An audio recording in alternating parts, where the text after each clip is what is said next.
My name is Jonathan Parks, and welcome to Jonathan's Nature Crafts.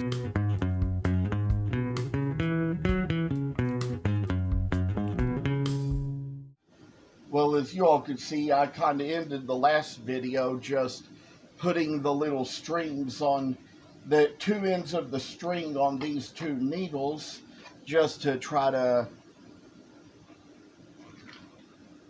get it a little bit started in a preparation to go across this little thing and try to kind of put things in place and see just to heck where they go. I tell y'all that it just happens here.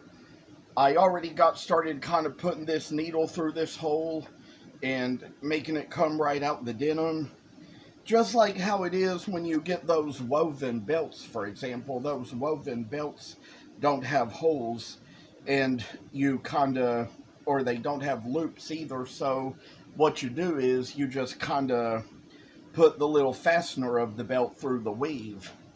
That's kind of one little interesting thing I learned about those as a kid, because I used to get them and I used to wear them. So with all things said in mind, I'd like to tell you all that this little project is just cute, cool thing just to kind of get some work out. And as we've done here, I've already kind of put it through the first hole and kind of got to get it in the second one too, and make it just kind of work its way along the thing and see what else we can just find to really just kind of freaking be able to do with this old son of the thing.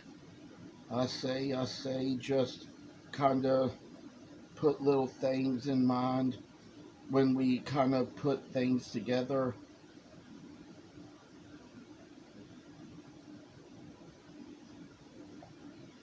And kind of just, I say, God, it's just kind of hard to get the needle through this hole here that we have.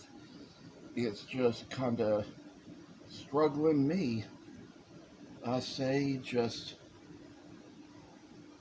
trying to get it in to its own little spot here. I say, try to just see what it's really gonna try to do to me. So with what we had there in mind, not sure that this thing is going to work like it ought to, but we just got it. Sometimes it can be a little struggle when you got a thick piece of leather, but I'll tell y'all for future reference, probably going to get some leather conditioner. They even kind of said when in a little online search that I should get some leather conditioner for future reference. And I mean, I'd say getting it wet just kind of didn't get it soft enough to begin with, so try to kind of consider some conditioner for the future. That might kind of help it a little bit. Talking to my mother about that, and she tells me, well, there's no telling how much that's going to cost. So I say little threads and needles go through the dadgum thing and see what we kind of make of what we have and what we do. And oh man, I tell y'all, this little trashy old busy type of screw it thing, I say that putting little things through the old mirror in the wall, and I'll tell y'all that sometimes a little denim and leather can go good together. I kind of would have my days when I'd say back in my old days, my senior year in high school and through my early 20s, I had an old pair of snakeskin boots, but they wore out real fast, or not fast, but after a few years, you'd say.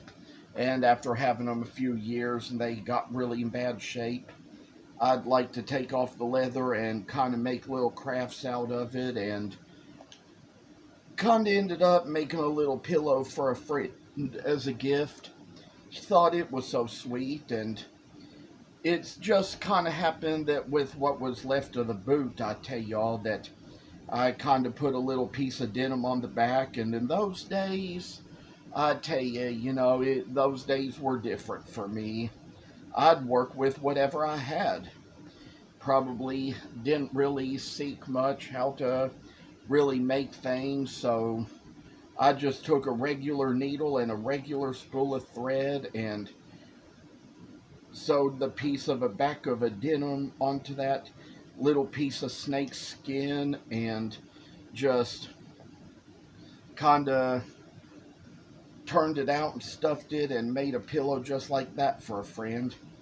I mean, I tell you, the thing about her was that she could always tell me how afraid of snakes she was. That was the closest to snake skin she could come, because she'd never want to see a real snake for sure. They just always kind of creep her out and scare her out.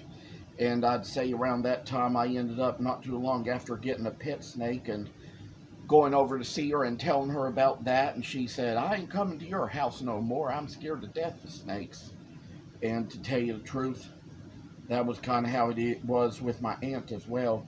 My aunt still lives across the street here, but, when she came over to our house, she couldn't go into the basement because I had a pet snake down there one time, and just so happened that it's like whenever, my dad has his office and his copier down here, and whenever she needed copies made of her Sunday school literature to pass around to the kids she taught in her Sunday school class, she'd have to have my dad take the literature and come down here and Xerox it for her because she was just so scared to death of snakes.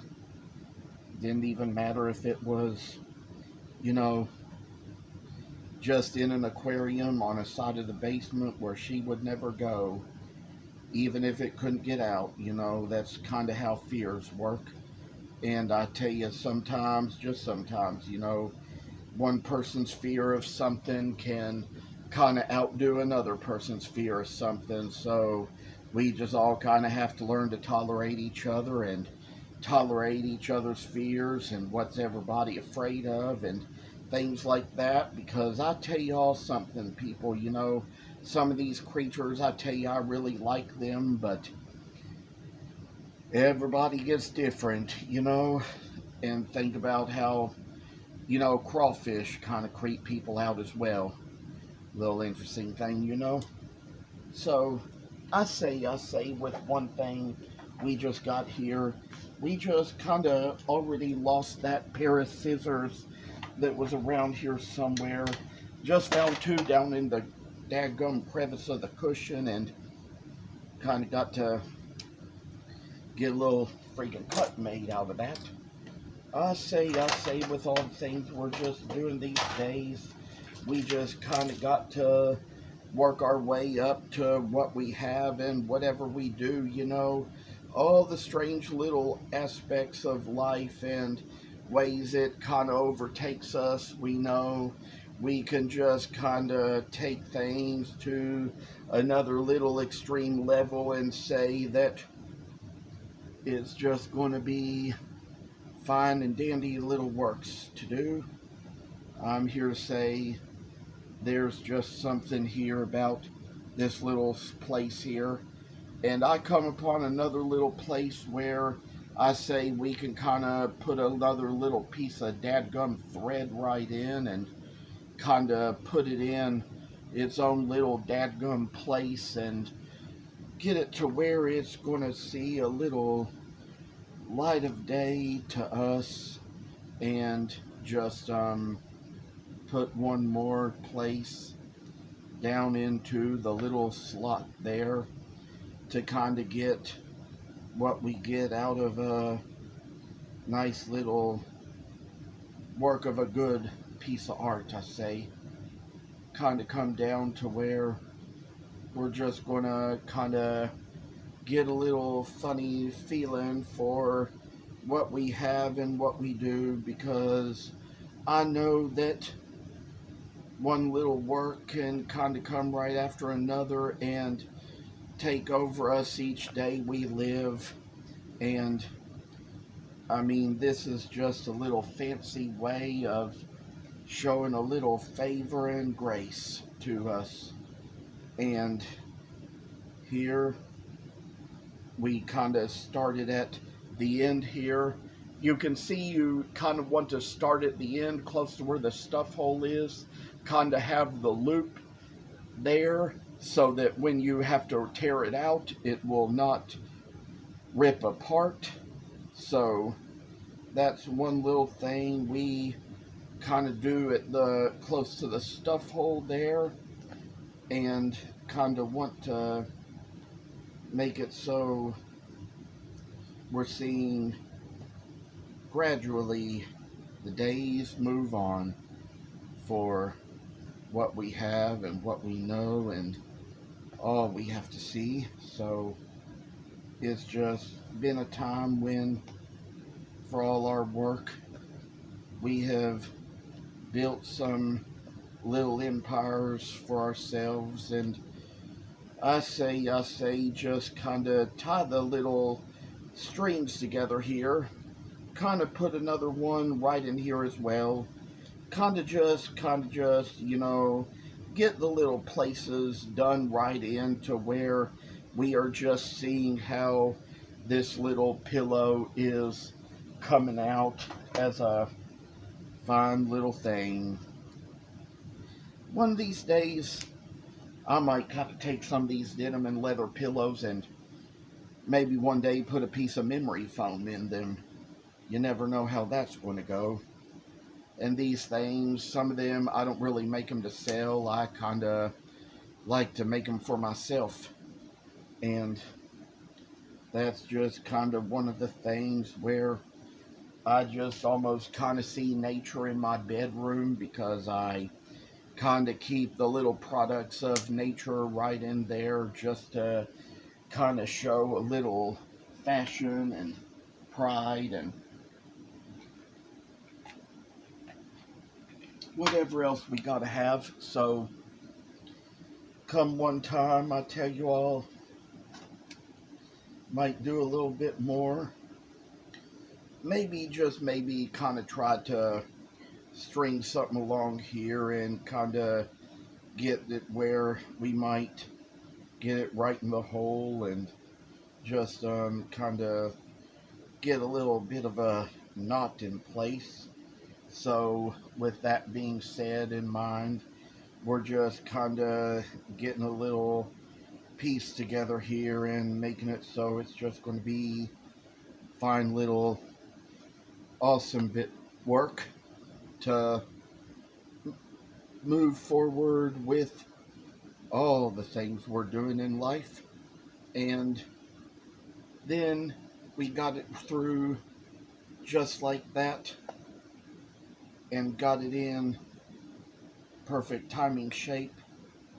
So make sure that the sides of the string are about equal length, and kind of put one right into the hole.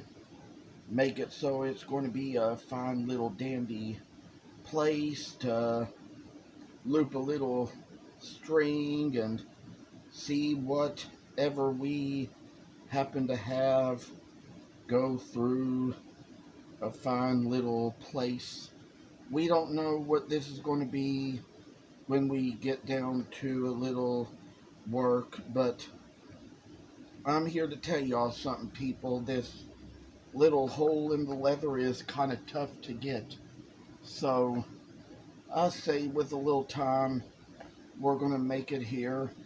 Try to get it in its own dadgum place and try to see what we can make of the whole dadgum thing, and kind of work down to where we're just kind of putting things right in to show the little place what we have right in our little minds, to come down and put a little show into our work and come with everything we have, I say, just doing ourselves little favors, and maybe, just maybe, in the next video we'll show a little more, but it's time to end. Thank you for watching, and please subscribe to this channel. I hope you enjoyed the video, and I'll see you in the next one.